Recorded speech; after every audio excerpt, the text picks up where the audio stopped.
Subscribe Black Magic Film Studios for 3 new videos every week. Click on the bell icon and never miss a video from Black Magic Film Studios.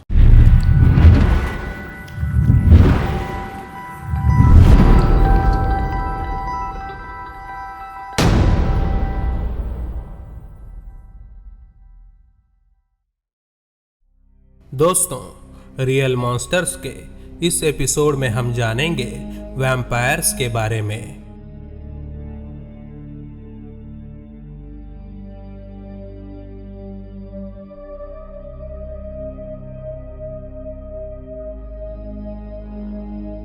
ये कहानी है Peter ब्लैगोजेविच की। Serbia के छोटे से गांव में रहने वाले पीटर की अचानक से एक दिन मौत हो गई। मौत के बाद पीटर के शव को जमीन में 2 गज नीचे दफनाया गया। पीटर के घर में उसके मौत का शोक मनाया जा रहा था, पर उसकी अगली ही रात पीटर के छोटे लड़के ने पीटर को घर के बाहर खड़ा हुआ देखा। उस छोटे बच्चे को अपने पिता को देखने के बाद खुशी तो हो रही थी, पर उसे ये नहीं समझ रहा था कि मौत के बाद उसके पिता कैसे लौट आए हैं। और वो दौड़ते हुए अपने पिता पीटर के पास चला गया। फिर उस छोटे बच्चे ने पीटर को बहुत सारे सवाल पूछना शुरू कर दिया, पर पीटर को बहुत थकान महसूस हो रही थी और उसने एक ही शब्द कहा, खाना। और उस बच्चे को खाने का जो भी सामान मिला उसने पीटर को वो लाके दिया और इसके बाद पीटर वहां से चला गया। और दूसरी ही रात पीटर उसी जगह पे वापस लौट आया और अपने बच्चे से खाने की मांग करने लगा, पर इस बार उस छोटे बच्चे ने डर के मारे पीटर को खाना देने से मना कर दिया। पर सुबह होने के बाद घर के पास मौजूद झाड़ियों से उस छोटे बच्चे की लाश बरामद की गई। उसकी लाश को देख के ऐसा लग रहा था कि किसी जानवर ने उस बच्चे का गला नोच खाया था और उस बच्चे के शरीर में खून की एक बूंद भी बाकी नहीं थी। वो पूरी तरह से सफेद पड़ चुका था, पर उस बच्चे के शरीर पे किसी और चोट का निशान नहीं था। पर इस घटना के बाद शुरू हुआ मौत का सिलसिला और आए दिन उसी इलाके में किसी न किसी की मौत होने लगी और इसी कारण लोगों के बीच डर का माहौल पैदा हो गया। और इसी तरह से 9 दिनों में 9 मौतें हो गई। पर इन लोगों ने मरने से पहले कई दफा पीटर को रात में देखने की बात कही थी और इसीलिए गांव वालों ने यह निर्णय लिया कि पीटर की कब्र को खोद के बाहर निकाला जाएगा। पर जब वो लोग पीटर की कब्र खोदने कब्रिस्तान चले गए तो पीटर की कब्र को उन्होंने पहले से ही खुदा हुआ पाया। और जब पीटर की कब्र को खोल के गांव वालों ने अंदर देखा तो उनके होश उड़ गए। ऐसा लग रहा था कि पीटर अपनी कब्र में शांति से सोया हो। पीटर की मौत हुए 9 दिन बीत चुके थे, फिर भी उसकी त्वचा बिल्कुल किसी जिंदा आदमी की त्वचा की तरह नजर आ रही थी। और इतना ही नहीं, पीटर के मुंह पे ताजा खून की बूंदें नजर आ रही थी। और डर के मारे इन गांव वालों ने पीटर के सीने को बड़े से लकड़ी के टुकड़े से छेद दिया और इसके बाद पीटर की दर्द से करहाने की एक आवाज निकली। और इस घटना के बाद उस गांव में होने वाली मौतों का सिलसिला हमेशा के लिए रुक गया। साल 1725 की इस घटना की विशेषज्ञों ने जांच की और पीटर को एक वैम्पायर घोषित किया। दोस्तों, सबसे पहले तो ये जानते हैं कि वैम्पायर होता क्या है। जब कोई भी इंसान मर जाता है तो वो हमेशा के लिए इस दुनिया से चला जाता है, पर वैम्पायर्स कुछ ऐसे इंसान होते हैं जो अपनी मृत्यु के बाद भी लौट आते हैं। पर इस दुनिया में लौट आने के बाद ये लोग एक बहुत बड़ा बदलाव महसूस करते हैं। जिंदा रहने के लिए इन वैम्पायर्स को अब मानवीय या जानवरों के खून की रोजाना एक खुराक लेनी पड़ती है। अगर किसी कारण से इन्हें खून की खुराक नहीं मिल पाती है तो ये बहुत कमजोर हो जाते हैं या फिर इनकी दोबारा से मौत हो सकती है।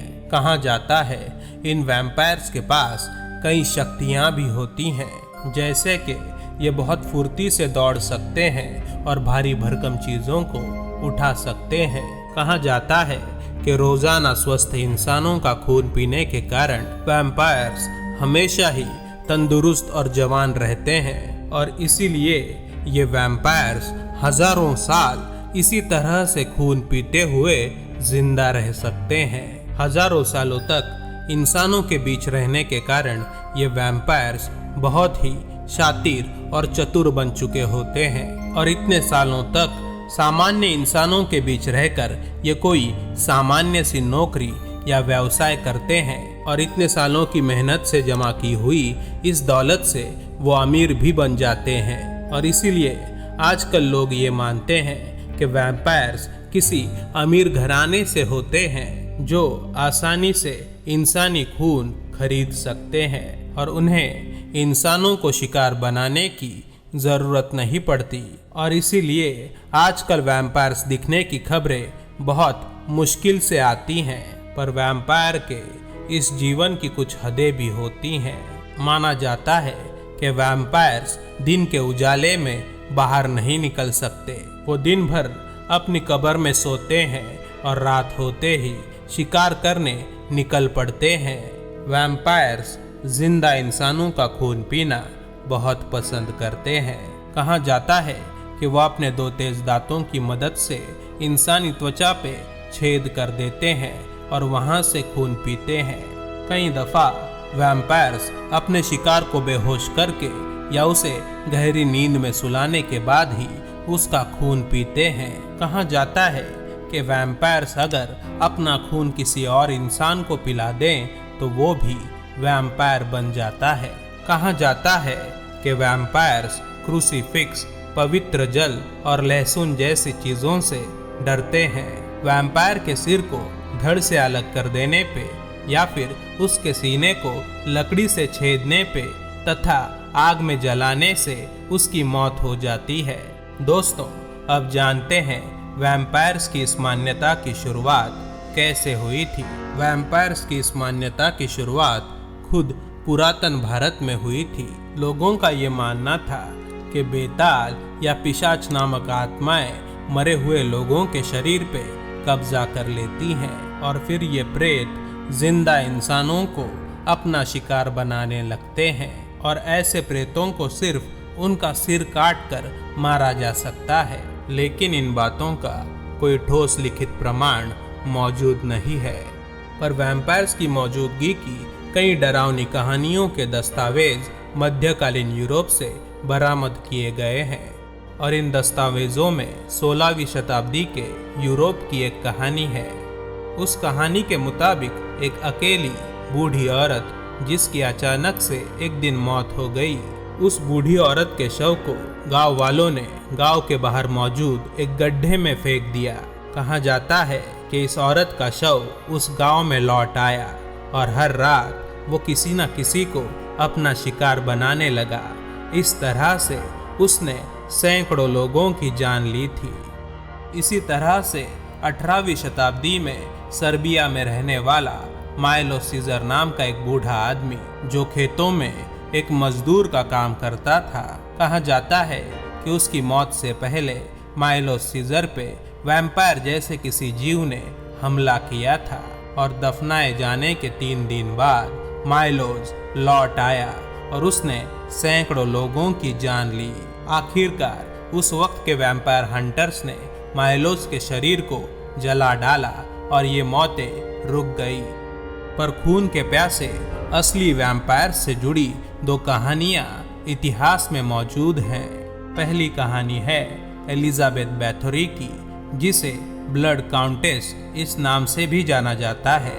17वीं शताब्दी में हंगेरी में रहने वाली एलिजाबेथ बैथोरी नामक एक अमीर औरत थी जिसे अपनी खूबसूरती से बहुत ज़्यादा प्यार था।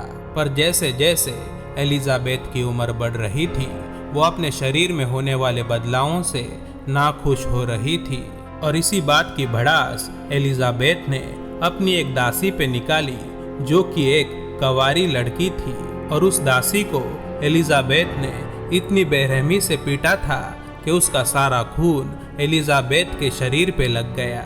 जब एलिजाबेथ वो खून साफ करने के लिए नहाने लगी तो उसे ऐसा महसूस हुआ कि कुंवारी दासी के उस खून के वजह से उसकी त्वचा अब जवान हो गई है और वो पहले जैसी जवान और खूबसूरत दिखने लगी है। और अपनी इस खूबसूरती को बरकरार रखने के लिए अगले कुछ सालों में एलिजाबेथ ने लगभग 650 कंवारी लड़कियों की जान ली, जिनके खून में वो नहाती थी। आखिरकार लोगों को इस बारे में पता चला और एलिजाबेथ को सजा के तौर पे दीवार में चुनवा दिया गया, जहां उसकी कुछ साल बाद मौत हो गई। और दूसरी कहानी है व्लाड द इम्पेलर की, जिसे ड्रैकुला के नाम से भी जाना जाता है। व्लाड द इम्पेलर, जिसने खुद का नाम ड्रैकुला भी रखा था।